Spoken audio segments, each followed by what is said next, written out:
All right, welcome in Ethan Skolnick 39 here on the 5 Reasons YouTube channel. I'm borrowing my daughter's playroom at the moment, so hopefully the scenery will be a little better than what you're used to. We're going to be with you here for about the next 15 minutes to try to take some of your comments. Our producer, Manny Chang, belated birthday to Manny, 35 years old, younger than Kyle Lowry. We're going to talk a little bit about Kyle Lowry as we go forward here. We do want to mention a couple of sponsors of this particular program and of the 5 Reasons Sports Network. Start off with Prize Picks. Use the code 5 FIVE. Get that initial deposit matched up to $100. Had a bunch of signups the past couple of days because NBA season obviously is resumed after the All-Star break. But you can play more than just the NBA. You can play MMA, NHL.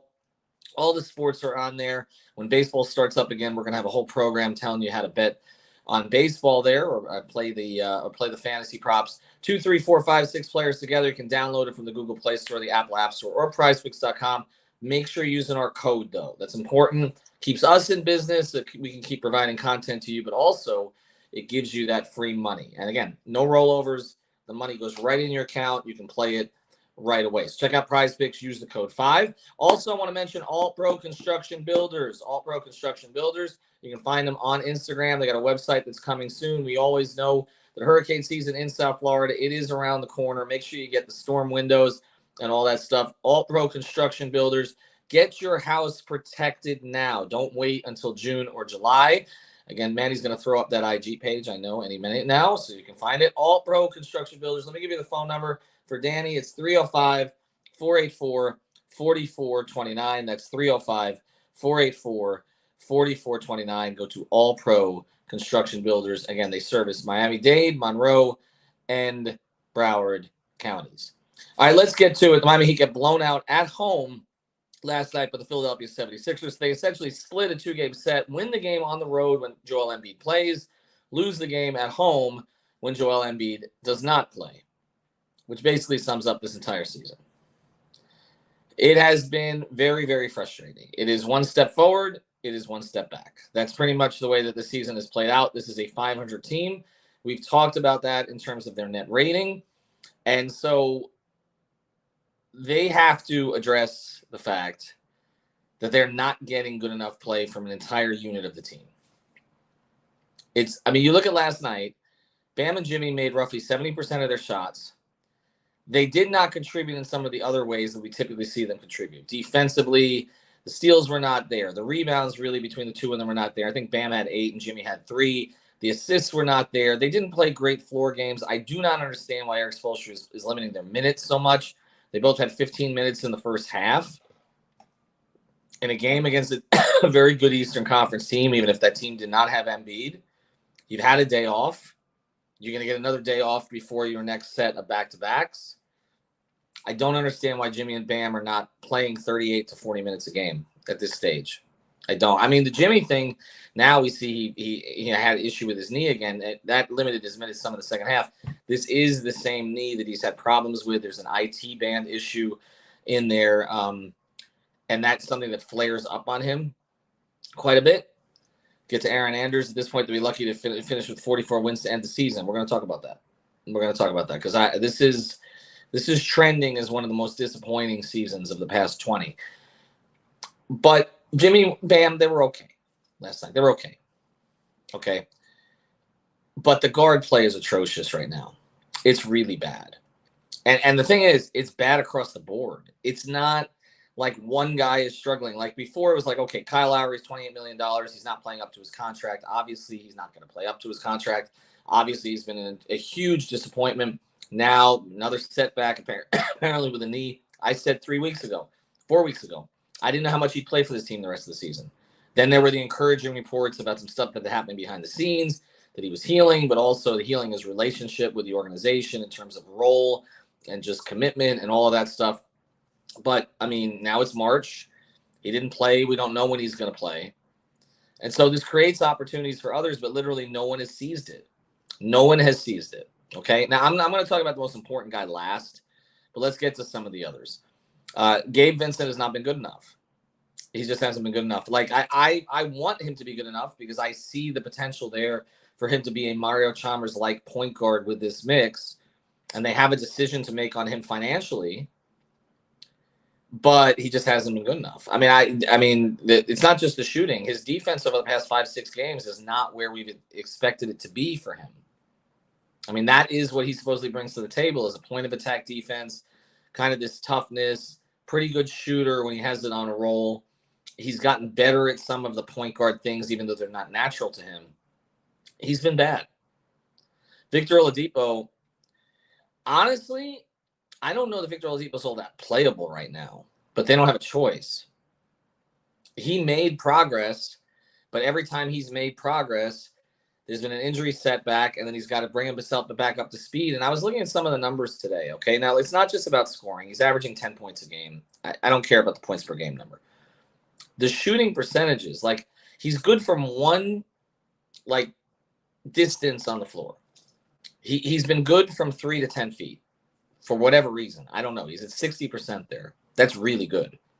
He's awful at the rim. He's 50% at the rim. Now, wasn't that the rim pressure, that was the thing you were kind of looking for? And then you go 10 to 16 feet, he's at 34%. Awful. 16 to 23, place you don't want a guy taking a lot of shots. He hasn't been good there either. And three-point shooting has not been good. And so he's at basically, he's under 40% for the season now. And the turnovers are too high. And it's not just the turnovers, although there were a couple of really bad ones last night. He's playing too fast. And it looked like he had slowed the game down a little bit. It hasn't been the case. Strus, he made a couple threes last night. He can't be counted on now, though, to make threes consistently. It's just not happening. And I know there are other things that he can provide, but that's what he's out there for.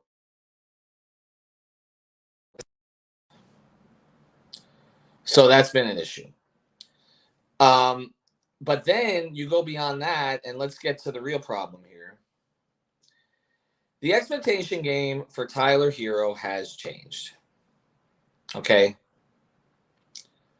And this comes in from Vic. Why is he still starting? Who else are you going to start? I mean, I understand the premise of bringing him off the bench and getting him with some of those other units and allowing him to run it. But the reality is, Spoelstra staggered the lineups in such a way that he's trying to give Tyler that opportunity anyway, and it's not working. In fact, it's been a disaster. These non-Bam, non-Jimmy minutes, I mean, that is what cost them any chance at that game last night. I said, we were on playback last night, I said, they're playing too fast. They're playing too fast. Every time they play too fast early in the game, it catches up with them. They cannot sustain that kind of pace. They can't. They don't run well, and they don't get back in transition defense. So when they start playing fast, it's a problem for me. They have to grind games down. You want to get some relief baskets, but they're not really good at that. They get them off of transition and turnovers. But if you start just playing fast to play fast, it doesn't work out. So watching that last night, and then Bam and Jimmy both come out.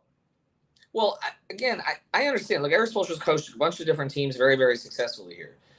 Okay, and not every team is the big three. But that's the point. Not every team is the big three. Like, you could take out Dwayne Wade and LeBron James and anchor a unit with Chris Bosh and give him Bosh time, which is what Spoelstra did at certain points of the Big Three era. And, like, you could have success because you had a Hall of Famer who you could play through. Well, Tyler Herro is not a Hall of Famer. Victor Oladipo, it's just at this stage, is not a Hall of Famer. You're anchoring your non-Jimmy, non-Bam units with Tyler and Oladipo. It's been a disaster. It caught them. That was what started the 20-2 run. Not all of it, but when they came back, it's by the time they came back, the game was done. They weren't going to recover from that. The game had gotten away. And then, by the way, in the second half, it happened again. Okay? So, look, I understand people are saying Tyler shouldn't start. I understand that argument. I understand about getting Tyler, his group like he had last year. But that shouldn't have to happen because Tyler's struggling. Like, for the good of the team or the flow of the rotations, I understand it. But Tyler Herro is being paid starting next year. It hasn't kicked in yet, but starting next year like an elite guard. And so it's not good enough to be going, shooting 33% or whatever it is against good teams lately.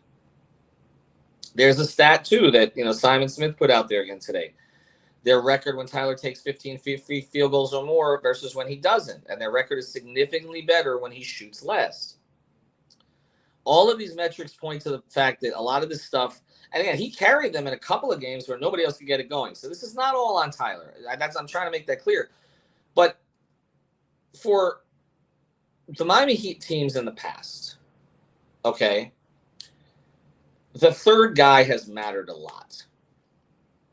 Like the success of the really good Heat teams in a lot of ways was dependent on what you got from the third guy. And most of you who watch this program are too young to remember this, but that was the whole issue with Jamal Mashburn. If you look back in the late 90s, like Jamal could be an elite scorer at times. He was a very versatile player. He's a very high IQ player. When he was in Dallas, he was a very high draft pick, obviously a terrific player at Kentucky. But they couldn't count on him as their third guy often enough. Like I was one of his biggest supporters. Okay. I loved a lot of his game. I loved his mindset about things beyond basketball. Basketball, something he wasn't as interested in, but obviously he's become a very, very wealthy man for what he's done afterwards with all his franchises that he owns and all that. He's a smart dude, okay? And he's very, very talented player, but he didn't give them enough, Zoe and Tim, and you knew what you were going to get from both of them to a degree, and then it was like, what are you going to get from Mash? And then I look at Eddie Jones, and it was kind of the same thing with him when he was the third guy with Dwayne and Shaq. And then, like, when Dwayne went out, he couldn't carry. And then they made the trades that offseason pretty much because they finally realized, well, they knew it, but they finally, they finally cut bait because they were like, okay, Eddie's not going to get it done as the third guy when we need him to get it done. And that has been, again, throughout Heat history, third guy matters. Third guy matters with a lot of different teams. You look at those Laker teams that won with Shaq and Kobe. Glenn Rice played a big role as the third guy. You need that third player, especially when your top two are not overwhelming. Like as good as Jimmy and Bam are, they're not overwhelming. Okay, Jimmy has been in the postseason at times. Bam has had tremendous moments this season, but it's not LeBron. It's not Giannis. It's not that. It's not that. Okay, so essentially, the third guy has to be a huge contributor for you, and Tyler is too inconsistent right now. He just did, and when you look at the defensive stuff. And you throw that in, you're like, he has to be really great offensively to make this thing work. And he hasn't been. And so what's happened is, has he been the worst of the guards? Of course not. He's been the best of the guards, okay? But, you look at what you're not getting from Lowry. Vincent kind of falling on his face lately, okay? Strus can't be counted on as a shooter. The Oladipo experiment looks like a fail. And not because Depot can't do certain things. He can. But he can't be counted on. You cannot count on any of their guards right now. I mean, Tyler's higher volume, and he's going to score more points, and he's going to be counted on more often, and he's probably going to come through more often. But that group of guards where we talked about, okay, they have so many guards, how are they going to play all of them? None of the guards are playing at a high level. I mean, the front court has been supposedly the issue the whole season, and I thought Love was bad last night. To me, it was his first bad game. I've liked a lot of what he's provided. Zeller has, I think, been really consistently good for what your role is for him. I'm less worried about the front court. Bam's Love, Zeller, okay? And then, here's the other thing.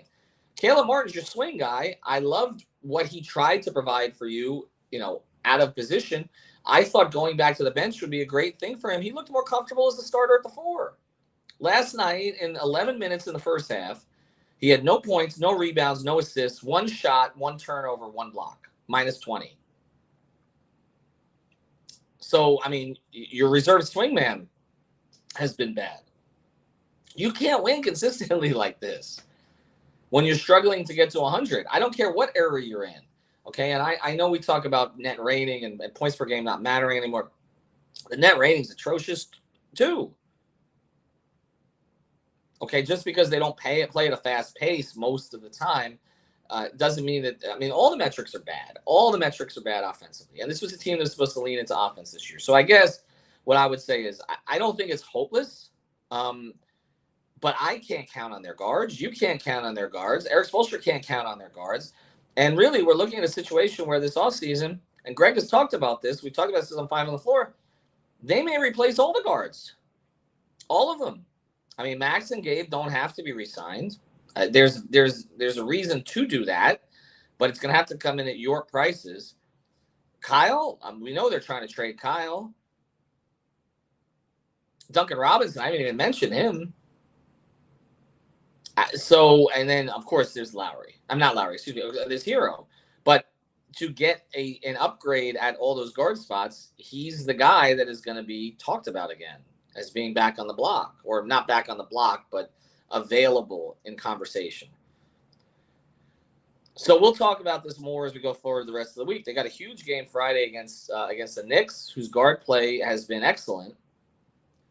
I mean, Brunson right now would be the best guard in the Heat. Josh Hart, in terms of everything he's providing, might be second. That's the problem. Thanks to our sponsors, All Pro Construction Builders. Check them out on Instagram. Thanks to Manny for producing. Make sure that you're checking out Playback. We're doing these. I will be at the game on Friday, so I may not be on Playback, but we'll have others on there. Check that out. Greg will definitely be on there. It's just a lot of fun. You can watch the game and hang out with us. It's chill. Is there frustration from Bam and Jimmy with the roster? I think you can read between the lines on that. I think frustration from players comes across in their play. Bam has not been himself lately, and this has not been Jimmy's most engaged season. He just hasn't been. And we talk about waiting for playoff Jimmy, but he going to dig him out of an 8 seed? I mean, they're making life really hard on themselves. So I wanted to be more positive today. I really wasn't fooled by the win in Philadelphia that night.